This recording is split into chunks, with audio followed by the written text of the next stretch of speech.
Gazette du Togo, une vision sur l'actualité togolaise et sur le monde. Oui d'accord, avions la voix. Radio à vous l'été, la voix de la résistance du peuple togolais. Vous êtes nulle part ailleurs sur le 3xW canalk.ch et ses radios partenaires. Radio à vous l'été. Crise sociopolitique au Togo. Après plus de 10 mois de médiation de la CEDEAO, quelle résolution pour la crise? Y a-t-il une lueur d'espoir après la rencontre à Conakry avec le facilitateur Alpha Condé? Richard Tchinjo, vice-président de DSA, les démocrates socialistes africains, est également l'invité de votre émission Fenêtre sur l'Afrique. Richard Tchinjo, bonsoir et merci de nous accompagner en ligne depuis Lomé. Bonsoir Amos et bonsoir aux éditeurs de la radio Canal K en Suisse et la radio à vous l'été, la voix de la résistance du peuple togolais. Richard Tchinjo, après 4 jours de rencontre en Guinée-Conakry avec le facilitateur Alpha Condé, la coalition des 14 dans un communiqué a réitéré ses revendications qui n'ont pas bougé d'un iota. Mais visiblement aucune information réelle sur le fond des discussions n'est mentionnée dans le communiqué. Les Togolais doivent-ils attendre encore longtemps pour être mieux situés sur la médiation de la CEDEAO dans la crise togolaise? Effectivement, Sylvain, du 3 au 6 novembre 2018, une délégation de la coalition des 14 partis politiques s'est rendue à Conakry pour des rencontres de concertation avec le président de la République de Guinée, son Excellence le professeur Alpha Condé, qui est facilitateur, qui est co-facilitateur dans le dialogue qui a été institué dans le cadre du règlement de la crise togolaise. Et cette rencontre, c'était en présence d'une délégation de la partie gouvernementale et du comité de suivi de la mise en œuvre de la feuille de route. Et c'était comme je l'ai dit, du 3 au 6 novembre. Et un certain nombre de points avaient été posés sur la table du président guinéen, faisant état d'un bilan de la situation depuis la dernière rencontre du 23 septembre. Et aujourd'hui, nous ne pouvons pas dire que la CEDEAO n'est pas au courant de la situation qui prévaut dans notre pays, étant donné que ce document que la C14 a présenté relevait tous les points essentiels concernant la situation du Togo.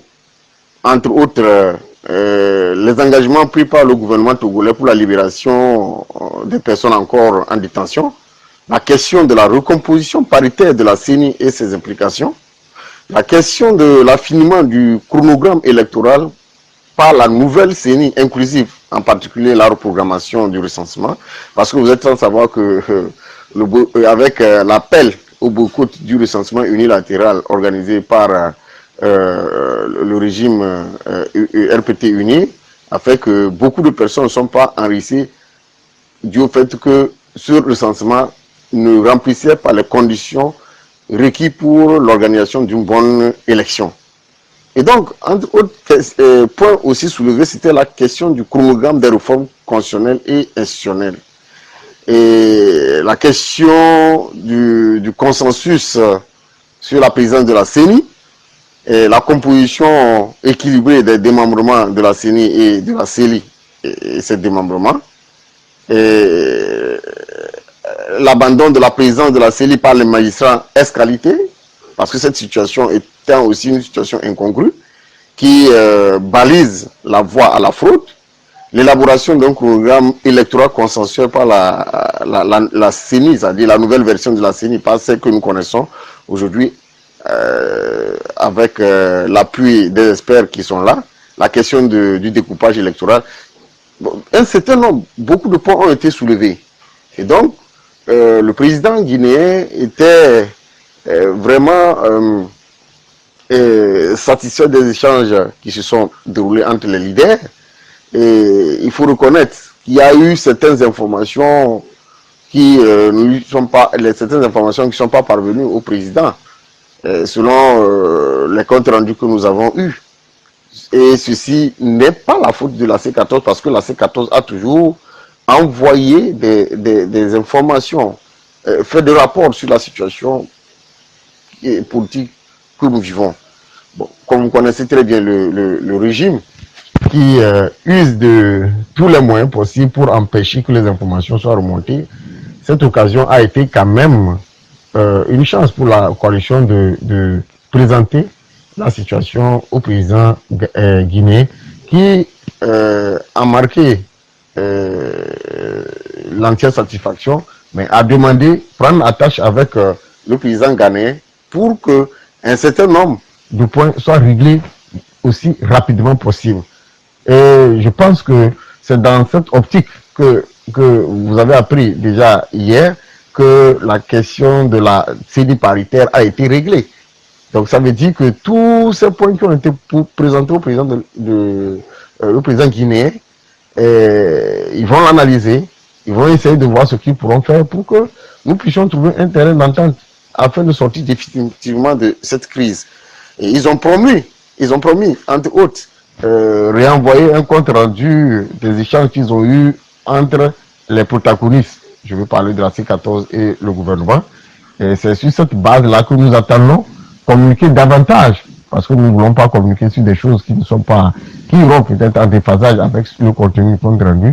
Voilà un peu ce qui a retenu la plupart des interventions des leaders, pour ne pas être en porte-à-faux avec ce qui est dit là-bas. Mais il faut retenir essentiellement que les discussions ont été vraiment très intéressantes et le Guinéen partage entièrement nos préoccupations. Voilà. Tant mieux pour le peuple togolais si Alpha Condé a une oreille attentive sur la résolution de la crise sociopolitique au Togo. Et selon nos informations, Alpha Condé aurait tranché dans le bon sens. Et parlant justement de la recomposition de la CENI, sans l'UFC, la libération de tous les détenus politiques. Alors Richard Tindon, est-ce que vous confirmez cette information? Un adage populaire dit, ce qui est à César et ce qui est à Dieu à Dieu. L'UFC qui voulait jouer au tour fait dans ce jeu ne pouvait s'attendre à cette situation. L'UFC n'est pas partie prenante au dialogue. L'UFC ne fait pas partie des protagonistes. Tout comme les autres partis, comme le NET, l'OBU, PDR et les autres acolytes. Ils ne sont pas des protagonistes de la crise. Comment ils peuvent se permettre de profiter de cette situation pour maintenir le statu quo? La CEDEAO n'est pas si dupe pour laisser l'UFC continuer pas à jouer au trouble fait dans cette situation. Le partenaire privilégié de l'UFC, c'est le régime RPT uni.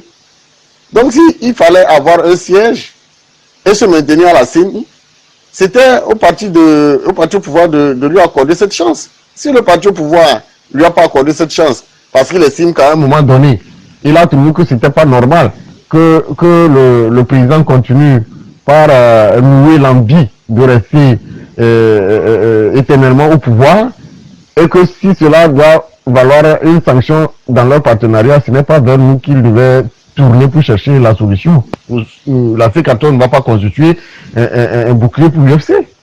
Le président guinéen Alpha Condé, il est lucide. C'est pour cela qu'il a tranché en faveur de la C14 en demandant à ce que ce qui a été dit au lendemain de la réunion du 23 septembre 2018, quand le comité de suivi était à Lomé, que cela soit appliqué. Ils ont pensé, le régime de l'UFC ont pensé jouer au malin en jouant au jeu de Tom Ndjiri pour que la situation soit comme telle et qu'ils continuent par manœuvrer, par exploiter, par foncer droit dans le mur comme ce qu'ils ont fait avec le recensement bâclé pour montrer que non, ils veulent respecter la mise en œuvre de la feuille de route, ce qui n'est pas normal. Comment on peut faire un recensement, prétendre aller aux élections sans prendre en compte les préoccupations des autres partis qui sont des protagonistes? Si l'UFC si le RPT uni n'a pas peur des élections transparentes, pourquoi se précipiter? Pourquoi chercher à trouver des subterfuges, des contournements pour pouvoir échapper à la règle démocratique qui voudrait que tout se fasse dans la transparence pour aller aux élections? Nous avons vu le recensement, ce qui s'est passé avec le recensement des mineurs, le recensement parfois de certaines personnes qui ne devaient pas être recensées comme des mendiants. Et donc aujourd'hui, on pense aller aux élections avec des fous, des mendiants. Est-ce que ça c'est normal? C'est dans quel pays on organise une élection où des mineurs se font enregistrer, les gens se font enregistrer doublement, des gens se font enregistrer dans leur localité, mais sur la carte d'électeur, les indique, on retrouve des noms des autres localités. Est-ce que la personne va parcourir des kilomètres pour pouvoir voter le jour-là? Non, soyez sérieux. Et l'UFC a contribué à ce jeu. Si les autres ont accepté de démissionner comme le but, le net et ont compris finalement qu'il ne faut pas profiter de la lutte parce qu'on n'était pas dans la lutte, l'UFC aussi devait comprendre cela. Le peuple togolais n'est plus dupe. S'ils veulent que l'alternance, nous puissions obtenir cette alternance pour que définitivement tous les Togolais soient libres et que les règles soient impartiales, il faudrait qu'ils s'adjoignent à la C14. Il faudrait qu'ils viennent vers les forces démocratiques pour mener la lutte, que d'attendre dans l'ombre et se saisir des opportunités et créer du désordre. Non, je crois que le président guinéen a compris et il a voulu montrer à l'opinion internationale et nationale qu'il n'est pas d'accord sur le jeu du régime et de l'UFC. Voilà pourquoi il a tranché en faveur de la C14. Et finalement, l'UFC, l'Union des forces de changement de Jiklis Olympio, quitte la CENI sur ordonnance du facilitateur guinéen. Alors, après la nomination des représentants de la majorité présidentielle et de la coalition des 14 à la CENI, notamment celle de Francis Pedro Amozo, quelles devront être les prochaines étapes? La prochaine étape, il faudrait que rapidement, la CEDEAO puisse régler la question de la présidence de la CENI. Parce que nous souhaitons que le président de la CENI soit une personne qu'on choisisse de façon consensuelle, que ce soit une personne neutre ou un étranger. Et selon les indiscrétions, il semblerait que le président de la CENI serait un étranger. Et si c'est le cas, il faudrait que la CEDEAO aille rapidement à la nomination ou bien au choix de cette personne étrangère pour que cette CENI, nouvelle version constituée, puisse commencer par travailler avec l'appui des experts électoraux que la CEDEAO a envoyés. Qu'ensemble qu'ils essayent de s'asseoir pour redéfinir le nouvel chronogramme. Un nouvel chronogramme devant permettre à ce que la CENI organise ces élections de façon consensuelle. Parce qu'en l'état, ce qui se passe, finalement, on ne sait pas si c'est le gouvernement qui organise les élections ou c'est la CENI et l'ancienne version de la CENI qui organise les élections. Parfois, vous allez écouter des déclarations des ministres du gouvernement et on se demande si c'est ces ministres qui se substituent à cette CENI. On voit que c'est toute une confusion totale auquel les gens ne comprennent pas, les gens ne comprennent plus rien. Autant faire bas la terre et recommencer en toute humilité et avancer. Si le régime n'a pas peur des élections, je ne pense pas qu'il devait se mettre dans cette logique-là. Si le régime n'a pas peur, pourquoi il se précipite? La prochaine étape, pour nous, il faudrait que la question de la présidence de la CENI soit réglée. Et une fois que la question de la présidence de la CENI est réglée, les autres composantes de la CENI, c'est-à-dire les CENI, les CLC et les démembrements, ça aussi, ça va être réglé. Et ensemble, ils vont définir un nouvel chronogramme, comme je l'ai dit, entre temps, avec des tâches bien précises, des dates bien précises, et les acteurs qui seront impliqués dans l'organisation de cette élection. Et c'est à l'issue de ce travail qu'ils pourront, avec l'appui des experts, sortir un rapport et présenter au comité de suivi pour dire, voilà de façon consensuelle ce que nous avons pu trouver comme approche de solution à cette question d'organisation des élections. Au Congo, vous avez vu, on a toujours dit que les élections devaient s'organiser depuis 2016. Mais jusqu'à ce jour, qu'est-ce qui s'est passé? Donc si nous voulons que le pays sorte définitivement de la crise et que nous ayons une solution durable, faisons quelque chose qui pourra tous nous arranger. Il ne sert à rien de se précipiter et de ne pas arriver. Et c'est ce à quoi le régime est en train de pousser les gens. Je crois qu'il est de la responsabilité de la CEDEAO de sortir de son silence et d'être encore plus percutant dans la prise de position, dans les décisions, dans l'accompagnement. Parce que nous ne pouvons pas comprendre que des experts, qu'on envoie des experts pour auditer le fichier électoral, avec ce recensement qui s'est passé, sans que la C14 nous soit même informée. C'est sur les réseaux sociaux que nous avons même appris que les experts ont été envoyés pour auditer le fichier. Et c'est quel type de fichier? Avec quel opérateur? Ce recensement où les gens pouvaient avoir jusqu'à 4, 5, 6 cartes. Ce recensement où des numéros ont été enregistrés. Ce recensement où des étrangers ont été recensés. On dit que lorsque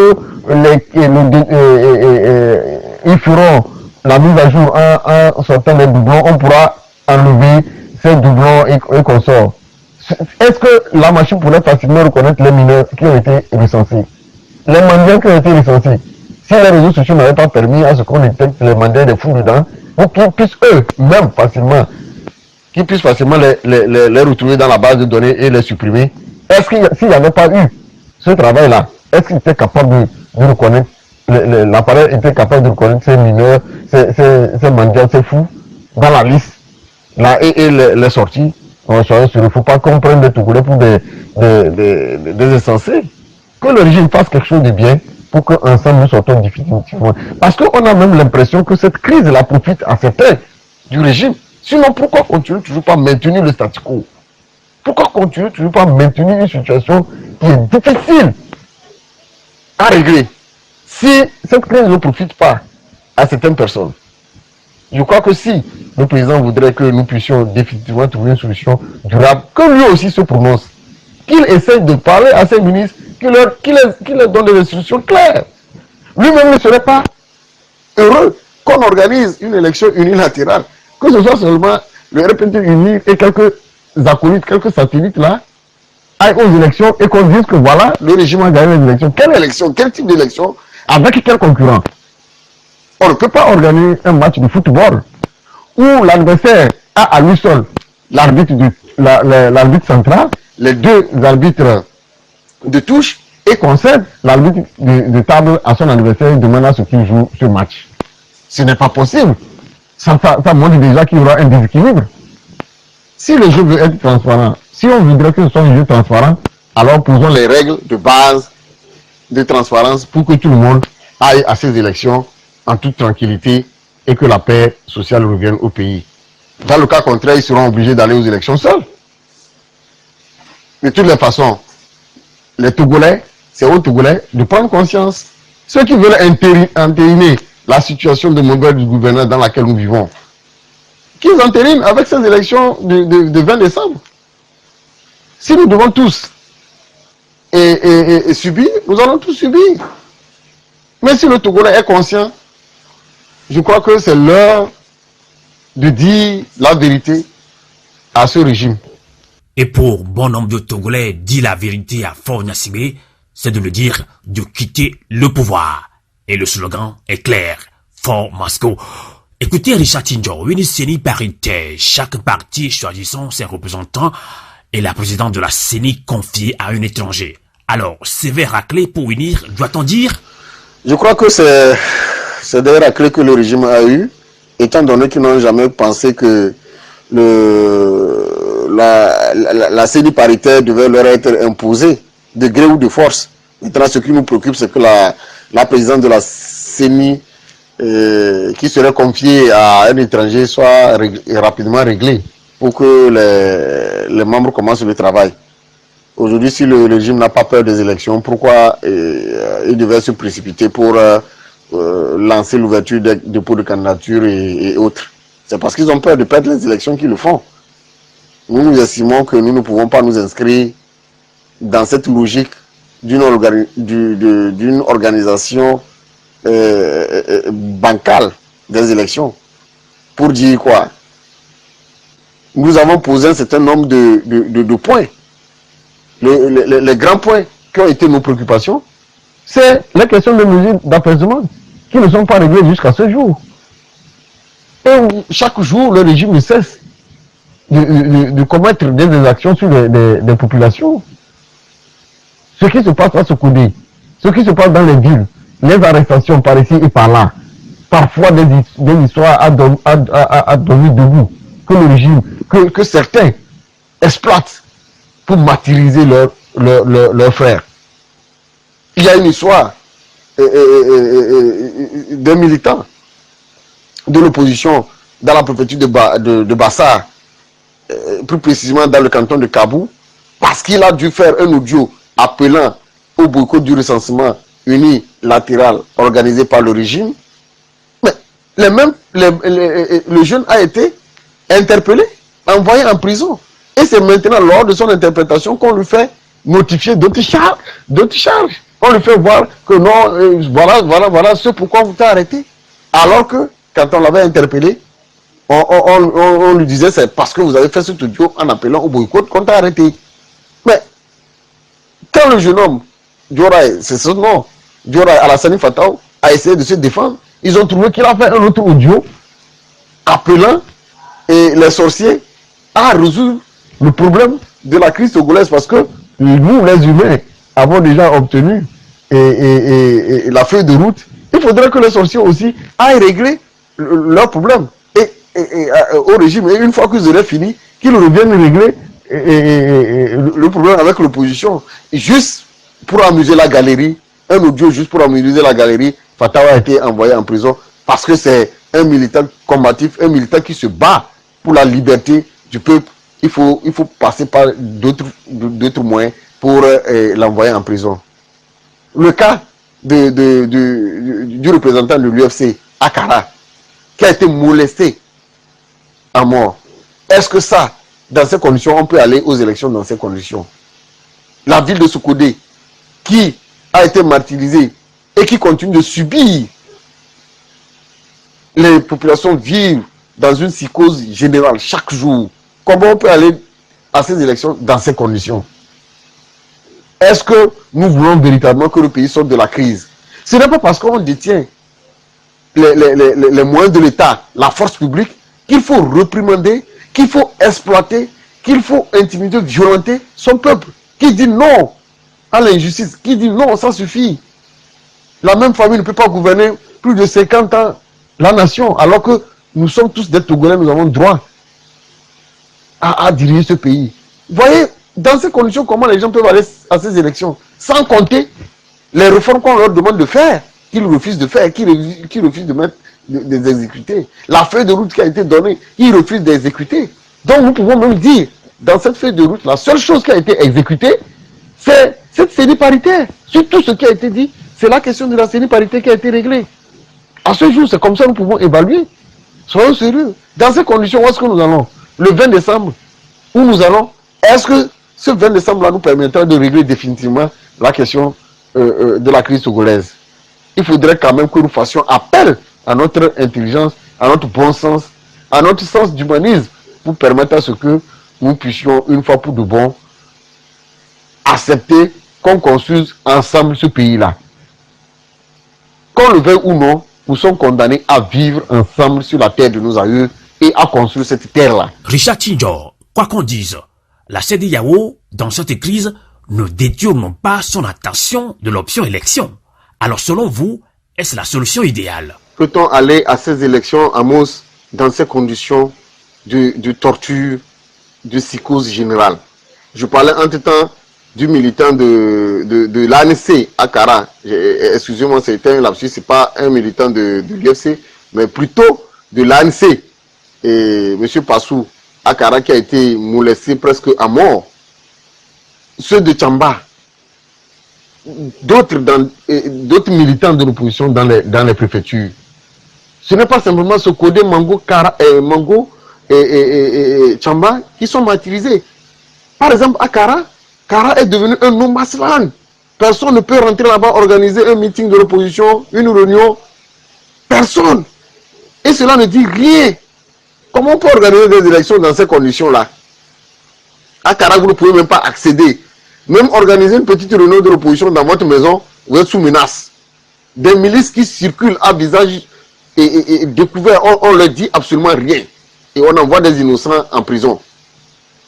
Dans ces conditions, comment on peut aller aux élections le 20 décembre? C'est le lieu d'interpeller une fois pour de bon la CEDEAO à venir régler une fois pour de bon cette question de mesures d'apaisement. Le régime en a fait ces prisonniers des otages pour marchander. Ils libèrent certains, ils arrêtent d'autres, ils libèrent certains, ils arrêtent d'autres. Et dans ces conditions, on va organiser les élections le 20 décembre. Ça, c'est une fuite en avant. Quoi qu'on dise, l'option des élections en l'état, dans cette situation-là, ne peut pas régler le problème du Togo. Si on organise des élections dans cette situation, je vous dis en mousse, cela ne réglera pas la crise au Togo. Au contraire, cela risque d'envenimer la situation. Parce que les frustrations, les intimidations, les violences risquent de continuer. Tous ces milices-là qui ont violenté, qui ont créé des choses et qui ne sont pas inquiétés, les gens ont gardé cela dans leur cœur. Ce n'est pas normal. Nous pensons que les élections peuvent être une alternative crédible pour la résolution de la crise togolaise si toutes les conditions sont réunies.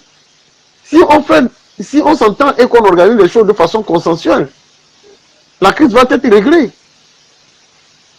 Sinon, nous risquons de vivre la même situation. Ça serait un éternel recommencement. Comme le mythe de Sisyphe. Nous devons faire preuve de bon sens.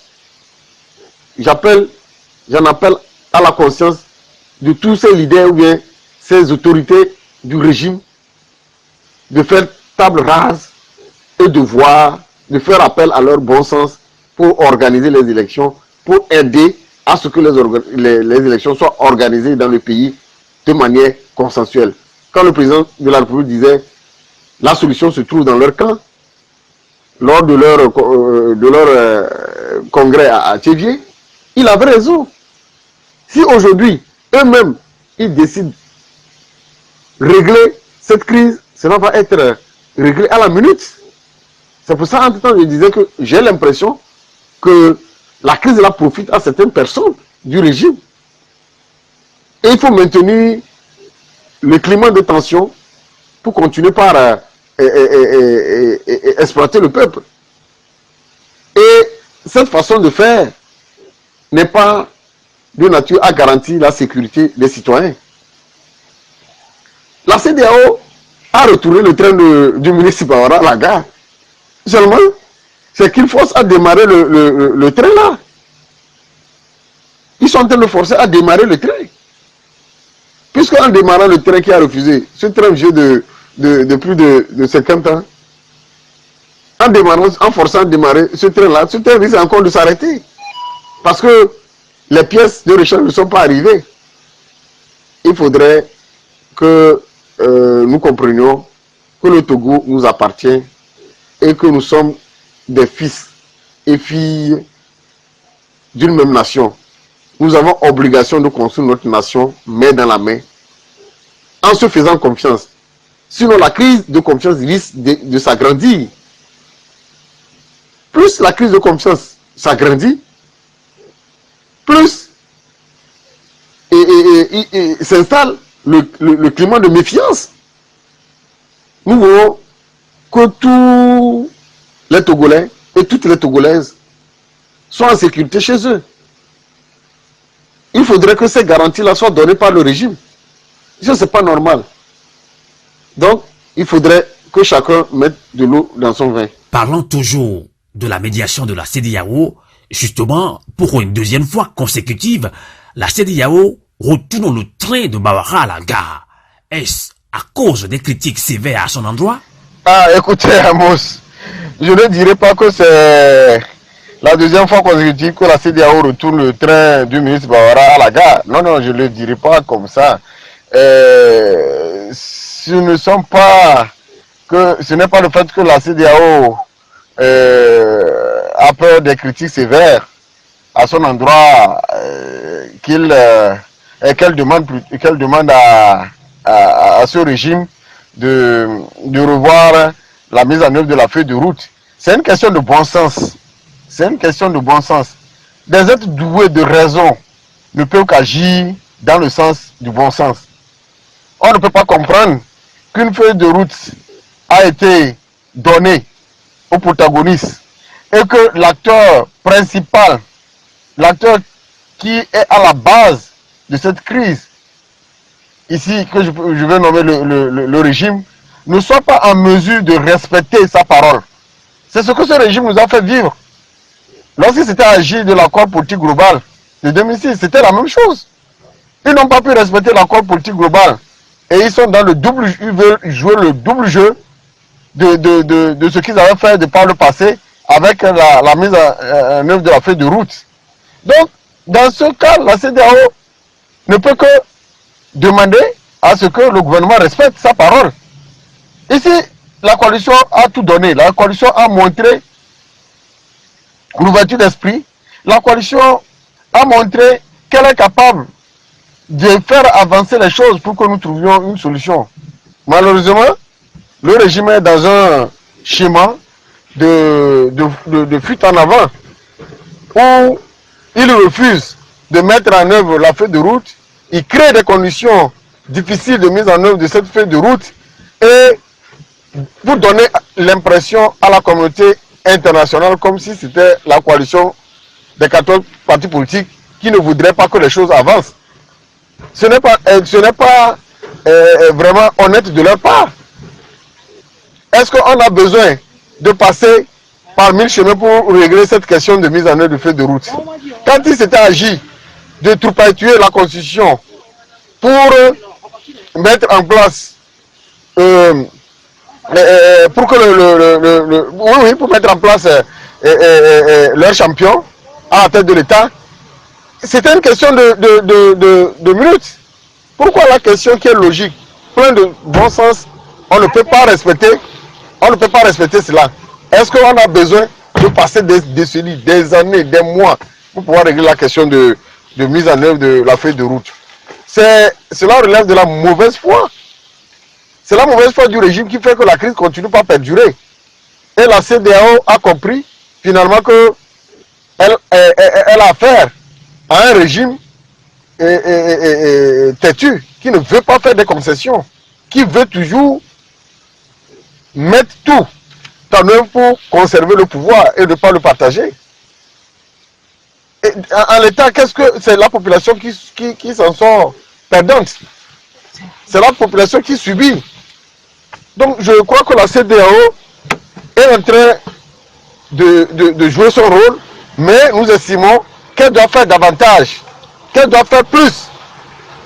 Parce que le Togo, parmi les autres États, c'est un petit pays par rapport aux autres États. Donc le Togo ne peut pas s'imposer à la décision des autres chefs d'État. Parce que la crise que le Togo vit, cette crise-là est répercutée dans les autres pays.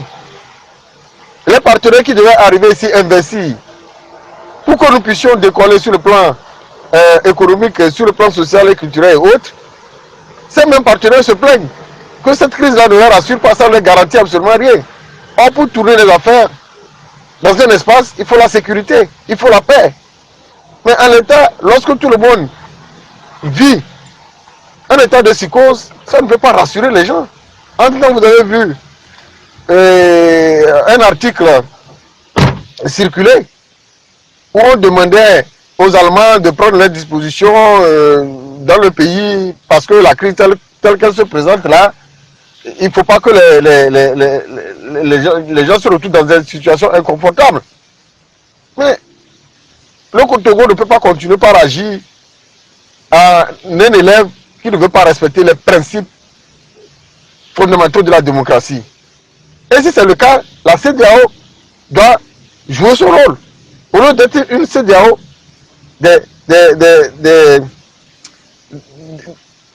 des chefs d'État ou d'un syndicat de chefs d'État, que ce soit une CEDEAO des peuples qui doit trancher en faveur du peuple. Parce que ce que le Togo vit là, je ne crois pas que les autres pays peuvent accepter que cela se déroule ainsi. Nous avons vu le cas du Bénin ici. Quand on donne l'exemple du Bénin, qu'au moins ils respectent les béabas de la démocratie, pourquoi pas nous, pourquoi pas le Togo? Voilà, il faudrait que ça change un peu. Les générations passent. Il faudrait que nous construisions notre pays pour que chacun soit libre d'avoir accès aux moyens d'État pour construire le type de vie qu'il voulait et qu'il souhaite construire. Voilà un peu. Donc ce n'est pas une deuxième fois. La CEDEAO même doit comprendre le nombre de fois où le régime a tenté de le roubler. La CEDEAO doit comprendre et prendre une fois pour de bon des décisions. De la même manière, le chef d'État qui était président de la CEDEAO a pu sanctionner certains dans leur État parce qu'ils ne respectaient pas les engagements que la CEDEAO prenait. Il faudrait que le Togo aussi subisse la même chose, que certaines personnes dans ce régime-là subissent la même chose, pour que les choses avancent. Je ne crois pas que le président de la République, dans cette situation, lui-même sera heureux de voir une élection organisée unilatéralement sans l'opposition. Et qu'il dise qu'il est d'accord que cette situation-là soit ainsi. Ça le discrédite davantage. Le bon sens voudrait que le régime comprenne une fois pour de bon qu'il ne doit pas continuer par faire cavalier seul, par faire le forcing, par utiliser la force publique et faire tout ce qui n'est pas normal. Voilà ce que nous disons, ce que nous défendons et que le peuple dit, ça suffit. Il ne faudrait plus qu'on continue pas à vivre cette situation. La CEDEAO doit prendre ses responsabilités. Richard Chinjo, une dernière question. Concernant les réformes, justement, hier, le projet de modification constitutionnelle a été adopté par le gouvernement. Est-ce que vous avez une réaction? Amos, c'est un peu, comme je le disais dans l'une de mes interventions, ce régime est aux abois. Et donc la pression qu'il reçoit de part et d'autre les oblige à aller dans le sens de la mise en œuvre des réformes. Mais ce projet de modification constitutionnelle qu'ils ont adopté, c'est tellement que cela doit être le fruit du travail, du premier draft du travail de l'expert constitutionnaliste.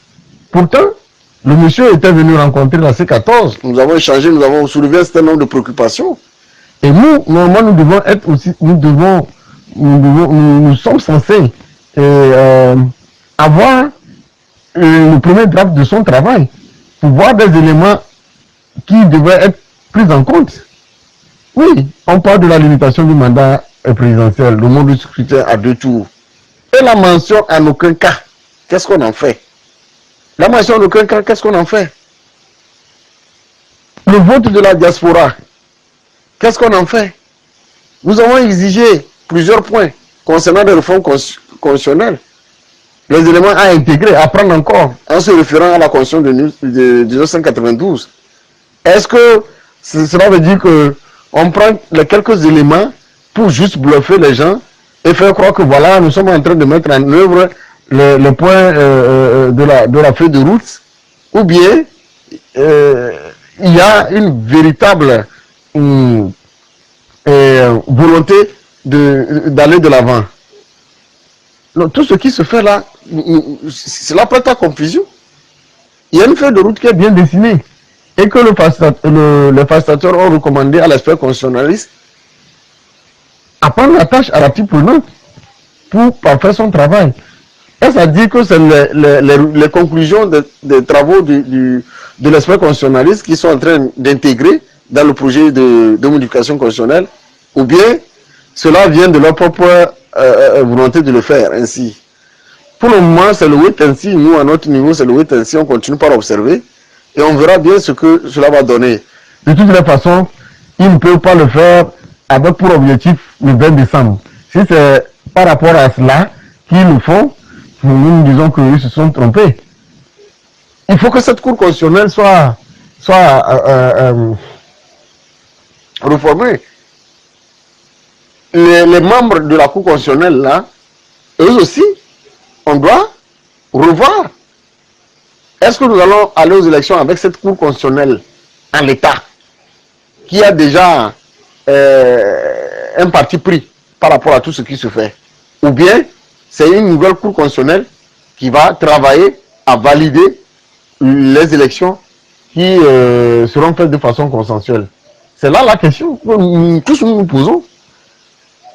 Je crois que d'ici là, nous allons continuer toujours par observer, mais la pression ne cessera jamais. Nous allons maintenir la pression pour que ce régime-là mette en œuvre les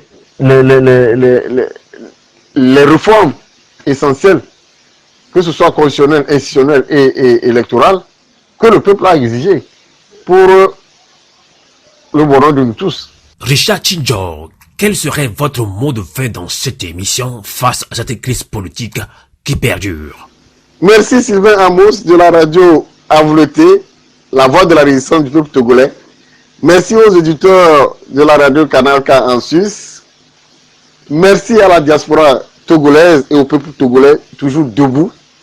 Merci à tous ceux qui se sont engagés, aux facilitateurs, à la communauté, à tous ceux qui se sont engagés pour libérer ce pays. Nous reprenons cette phrase d'une personnalité célèbre de ce pays qui disait « La nuit est longue, le jour vient ». Coucou le tatenta à vous l'été. Bindige bindige, danawaga danawe, bindige bindige, danawaga danawe. En pante, tout mon feu. En pante, tout mon feu. En manque pante, ou à faut que mon feu. Ne peine tout fou. Ne peine tout fou. Ne manque peine ou guinabo fou. C'est sur ces mots que je dis, la lutte populaire est invincible. Togolais, restons toujours engagés, restons toujours debout, car la lutte que nous sommes en train de mener, c'est une lutte pour nous tous, pour tout le peuple togolais. Ce n'est pas une lutte de la C14, c'est une lutte dont les résultats seront bénéfiques à tout le monde, y compris même nos tortionnaires du régime. Eux aussi sont pris dans un piège dans lequel ils voudraient bien s'en sortir. Malheureusement, le système tel qu'il est, ce n'est pas facile de se retirer. Nous implorons la bénédiction sur tous les Togolais et nous demandons à Dieu d'exaucer nos prières et de venir combattre à nos côtés pour qu'une fois pour de bon, ce pays soit libéré de l'obscurantisme. Richard Tchindjor, vice-président de DSA, les démocrates socialistes africains, merci de nous avoir accompagnés en ligne depuis Lomé. Et bonsoir. Radio à vous l'été, la voix de la résistance du peuple togolais. La Gazette du Togo, une vision sur l'actualité togolaise et sur le monde. Rejoignez-nous sur le www.lagazettedutogo.com ou sur nos comptes Facebook, Twitter et YouTube. Pour tout contact, écrivez à contact@lagazettedutogo.com ou appelez le 92 80 88 53. La Gazette du Togo, c'est l'information en continu.